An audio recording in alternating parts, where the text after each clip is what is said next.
Yo, what is up guys? It is Shadow, and today we are talking about video games. But not any type of video games, but the ones we always play over the summer. Yes, summertime is coming around, and we're all about to boot up our PCs and our consoles and our little Game Boy Advances. Well, nobody still uses those, but we're all gonna hop on a Discord call with the boys and just start yelling our asses off. So, today we're gonna talk about some of the best games I personally like to play with the boys when it's over the summertime and we want to make some memories. So, let's get into it. I mean, every summer has that game. The game that you randomly boot up at like 1 a.m. and suddenly it's 6 a.m. in the morning, you're fried, your room smells like ramen noodles, and your entire friend group is yelling on Discord over some bullshit. Summer gaming just just hits different. Maybe it's because school's out, maybe it's because everybody finally has free time again, or maybe it's because summer is the only season where people will dedicate 12 fucking hours, like complete chuds, to a Minecraft world that will absolutely not survive the 2 weeks. Yeah, all y'all have the, oh, this world's different. We're gonna make it past 2 weeks. Yeah, I'm looking at all of you. And honestly, it's kind of beautiful. So today, I want to talk about the best games to get into the summer. Not necessarily the best games ever made, but the games that create memories. The games that somehow become your entire personality for 3 weeks.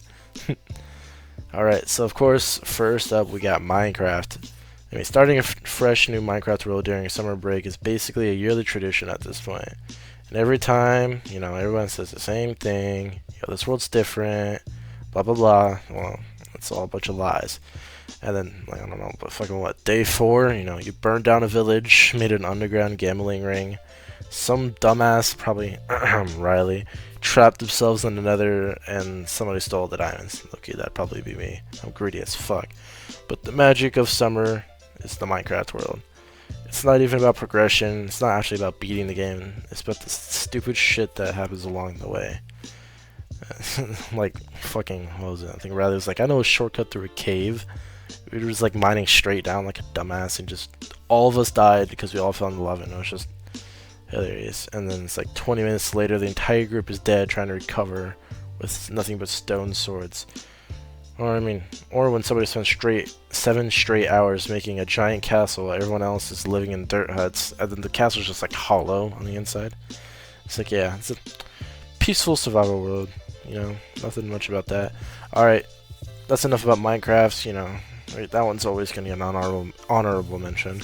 This next one's a little bit of a niche kind of game. It's on Steam, so y'all who have Steam, it is not on console, I believe, so sorry to y'all Xbox and PS4 players, but this game is called Unturned. This is a zombie survival game, kind of blocky-like. Very good survival mechanics. It's Unturned is one of those games that should honestly be talked about way more, because somehow this goofy-looking blocky zombie game became one of the most fun survival experiences ever with friends, especially, of course, during the summer. There's something so fun about starting with absolutely nothing, then slowly building up a little survival squad. At first, everybody's scared of zombies, like usual. Then it's 3 hours later, you have a group of military gear, stolen vehicles, and enough weapons to overthrow a small country. The game creates so many random moments, naturally. Somebody crashing the only working car into a tree for 5 minutes after finding it. Or your friend yelling, "Bro, there's a mega zombie!" Okay, never mind, that was cringe as fuck. Anyway, well, everyone immediately, just abandons him. And honestly, even solo survival in Unturned is really relaxing. You just wander around, looting towns, surviving off canned beans, organizing the base like some apocalyptic interior designer, and you have the perfect summer grind feeling. Not too serious, but not too sweaty. Just pure survival fun. And because the graphics are simple, literally almost anybody can run it. Yes, even that one bro who has the shittiest computer that a calculator surpasses. Which means the entire friend group can join without someone saying, "Hold up, my PC is not working." This next one's gonna come as a surprise, but I suggest it with the way they're going with it, and that is Rainbow Six Siege, and that's just reuniting the old stack. Rainbow Six Siege is probably the definition of, I hate this game, but let's queue it again. And summer is always when people randomly come back to it. You'll get that message from someone who you haven't played with in months. He's like, "Yo, we're gonna stack, right?" And suddenly, the old 5 stacks reunited like the Avengers. Now listen, nobody's actually trying to go pro no more. We all got stuck in plat, and we just said, fuck it. Wii Ball. Okay. Summer Siege isn't about rank though. It's about loading the matches with your friends and immediately doing the dumbest strategies imaginable. 5 shield operators, shotgun only defense, entire team roaming for no reason, and somehow, randomly it works. Siege becomes way more fun when everybody stops caring, because underneath all the sweat and rage, the game is actually hilarious. I wish they should add like proximity voice chats, because that'd be hilarious, but they don't. But the accidental team kills and the friend who always reinforces the wrong fucking wall. Looking at you, Riley. There's always that one guy who dies first in every round and becomes full-time security camera operator. Low-key, that's me. Because, you know, my aim shit, but my audio and my vision hearing... What the fuck is vision hearing? My vision and my hearing is what carries me in that game. So, you know, kudos to those. And no matter what, no matter how long you stop playing, you somehow still remember every call out, every map, every rage-inducing angle somebody killed you from in 2021. Siege during the summer feels like revisiting an old friend, a very toxic friend, but still, let's say an old friend. Alright, next up, this game came out a little bit before last summer. It's kind of died down, but I think if we all got back into it, we could get some good clips from it, and that is Repo. Yes, Repo might honestly be one of the funniest multiplayer games to come out in a while, because the game is basically designed to create clips. Not moments, not memories, but clips. Every session turns into chaos almost immediately. Someone accidentally triggers something, one person panics, and another guy starts screaming into the mic. Suddenly the whole squad is running for their lives while somebody's laughing too hard to function. The game had that exact summer... oh my god, I cannot read my own script that I wrote 2 minutes ago. The game had an exact energy summer games needed. Yo, editor, I need to work on my English here. But yeah. My bad. Anyway, so it's just pure stupidity. No deep strategy, no complicated learning curve, just survive the nonsense. It's one of those games where failing is hilarious, and honestly, even when you die, you just start fucking fighting each other in that little arena thing, and that's even better. But some of the best gaming experiences are games like Repo, where the mechanics themselves create comedy naturally. You don't need to force jokes, the game is the joke. And if you're trying to make memories with someone, or just some friends this summer, that kind of game is kind of perfect. And finally, for all y'all chuds who do not get off the couch, we have a final that I think we could actually blow back up, and that is Warframe. Now, if you want a game you can absolutely disappear into, it's Warframe.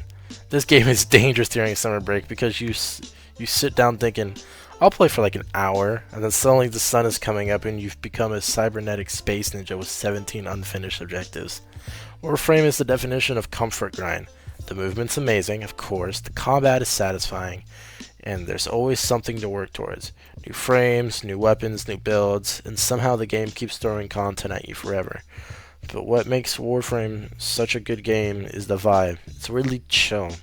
You grind while talking to friends, listen to music, watch YouTube on another monitor, and it becomes one of those games you just exit like for a while. And honestly, every summer needs at least one game like this. You know, need to calm down from the ranked, you know, get off the fucking like competitive ass games. So just hop on Warframe. Like, I know it takes forever to grind for shit, but that's kind of the dev's point. They want you to just sit and play the game sometimes. A game you can always boot up, and you're bored. If you're bored, and instantly have something to do. I mean, but why does summer gaming feel different? I personally think the reason why summer gaming feels different is because the fact that you have free time and you don't have any worries. You know, unless you have a job, I mean, that's some of the worries, but honestly, what I'm trying to say is, you know, when you're actually able to sit down and play, you don't make compromises when you're gaming. A lot of times we like to sit and like try to schedule our game plan, or at least I sometimes do this.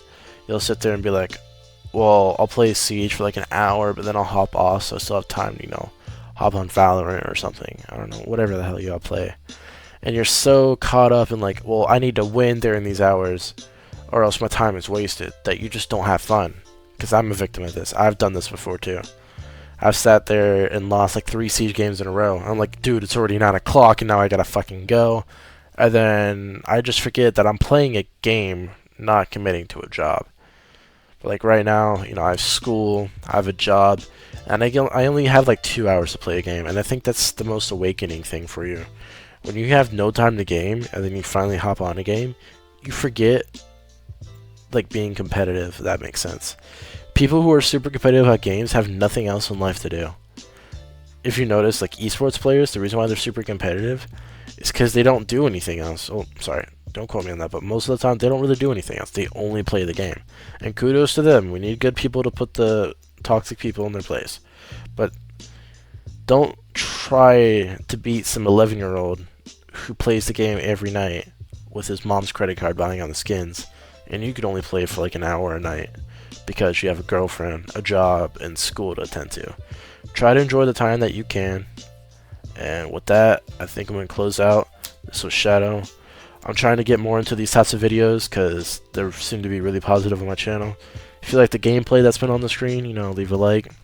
If y'all can leave a subscribe, appreciate that. And don't just like unsubscribe after a week. I have so many people who do that. And I get it. I can't post every day because, I'm busy. But I try to do like once a weekend or once every 2 weekends. So if you leave a sub, we're trying to hit 250. I'd appreciate it, man. And next live stream will probably be sometime this weekend, during the first week of summer. And I love y'all, and peace.